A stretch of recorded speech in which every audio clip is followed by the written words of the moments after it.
راح اسوي كوب جريش نباتية، كوبة خمسة. انا راح اسوي كمية كبيرة، راح اقول لكم على مقادير قليلة. كل 4 كوب جريش يكون بهالشكل هذا بحبيبات بيض، راح نخلي كل 4 كوب نخلي كوب واحد برغل ناعم، نخلي بيها كوب سميد ناعم. اختياري راح اضيف برغل اسمر حتى تنطينا اللون. هذا كوب. تبل فلفل اسود، ملح. نخلط المواد الجافة كلها سوا.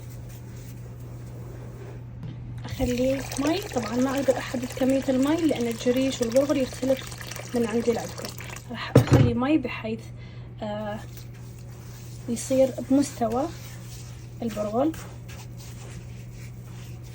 اوزع المي واتاكد انه البرغل والجريش امتص المي كله، ونتركه 20 دقيقة ونرجع لكم. بس الجريش هنا عندي كوب سماق، راح اخلي عليه كوب مي واتركه، وبين ما الجريش مالتي يجهز اروح اسوي الحشوة. راح نسويها نباتية، راح استعمل اصيل السمن النباتي.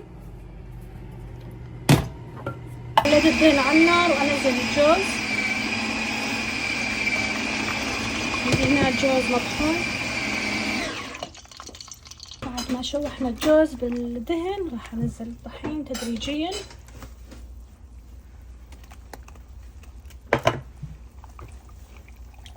بالحشو هاي العصيدة المرتوخة مالتنا وبيها جوز، طبعا لازم تبرد تماما.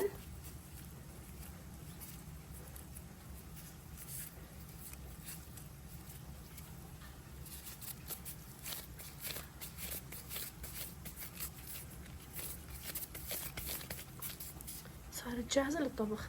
الخضراء اللي راح اخليها انها قطعت سلق، وخليت زيت، شوحت السلق شوية بالزيت، ضفت عليه مي.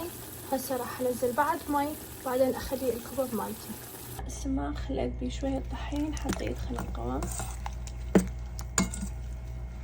سنزلها بالمرقة شمد قالها.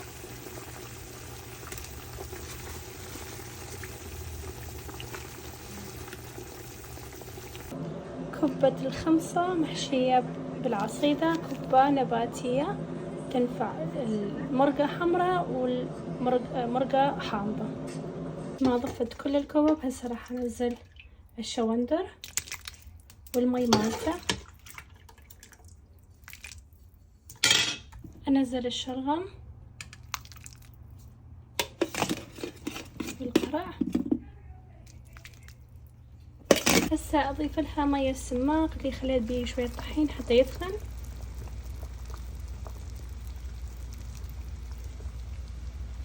والأكلة طلعت تجنن، كلش طلعت طيبة.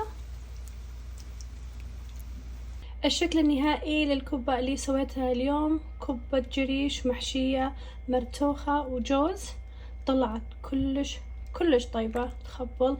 أكلة نباتية، الكبب حشيتهم بمرتوخة وجوز. الحشوة كانت مرتوخة وجوز. المرتوخة هي عصيدة طبعا. كلش طلعت طيبة. أتمنى تكون عجبتكم، ونشوفكم إن شاء الله وصفات تانية.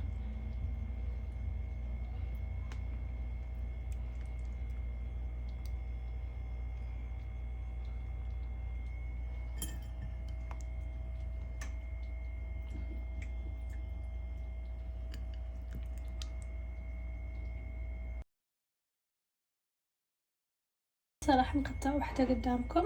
شمت أنا